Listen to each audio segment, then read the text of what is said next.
All that I see is God. My reality is God personified. To me, existence itself is divine.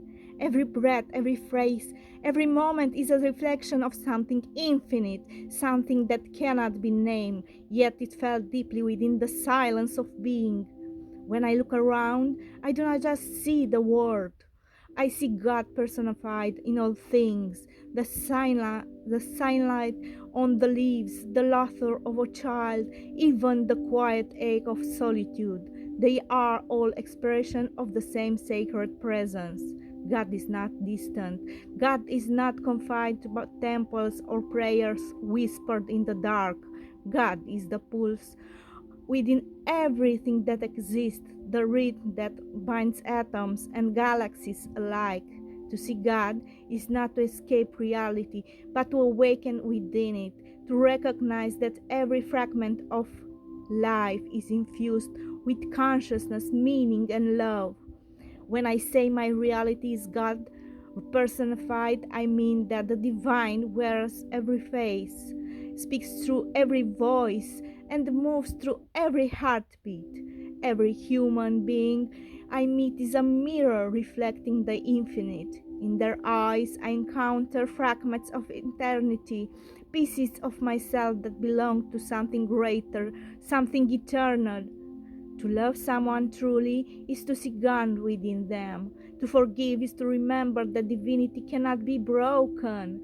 To create, to dream, to feel, these are not human acts alone, but divine expression through the human form. In the end, is no separation between the creator and the created. The illusion of distance fades when awareness deepens. Then I see clearly. I am within God, and God is within me. My reality, my word, my being are all sacred. All are one.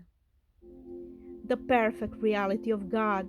How could I ever be angry at what I see if everything I see is God? If reality itself is divine, then nothing is ever truly wrong. Only my limited perception can distort what is, in essence, perfect. When I disagree with what unfolds before me, it is not reality that is flawed, but my interpretation of it. The story I tell myself become a veil that hides the divine order shimmering beneath all appearances. The perfection of God's reality is undeniable. Every experience, even the painful or confusing ones, is a fragment of the infinite design. To resist is to resist to the very essence of what I am made of, consciousness itself. As Christ said, I and the Father are one. That is not merely a statement of divinity, but a revelation of unity, a reminder that all beings share the same sacred core. We are not separate from God.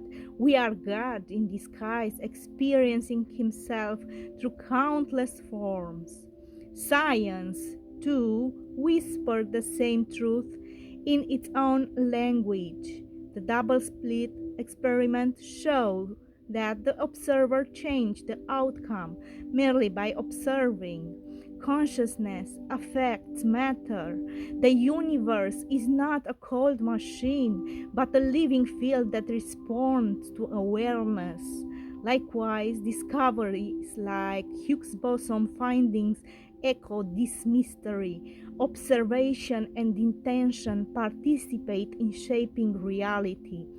Our perception doesn't just describe the world, it creates it.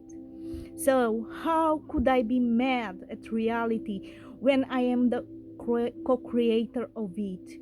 When I see imperfection, I am merely looking through a narrow lens of ego and story. But when I see through the eyes of the divine, through love, gratitude, and awareness, I glimpse the harmony behind all things. To live in this truth is to remember that every moment, every breath, Every encounter is God meeting God. Nothing is outside the divine, nothing is random, and in that realization, big peace becomes inevitable in the image of God. The Bible says we are made in the image of God, and that is true. To be made in God's image means to carry within us the power to create love, peace, and understanding. These are not just emotions, they are divine acts.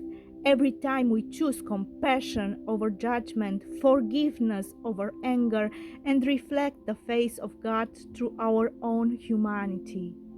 This understanding invites us to start today to be conscious of our thoughts, our words, and our action. Each thought shapes the world we live in. Each word can either heal or harm. And when we hurt someone, we do not just hurt them, we hurt God because God lives within every being. Jesus said, "Love your neighbor as yourself." Those words are not just moral advice, they are divine equation, a revelation of unity. There is no separation between you and the one besides you. When you choose love, you restore the harmony of creation. When you choose peace, you bring heaven closer to earth. So let us, through reflection of God's image, let us spread love, not war. Let us remember the divinity is not a distant light in the skies. It burns within each of us, waiting to be awakened by kindness.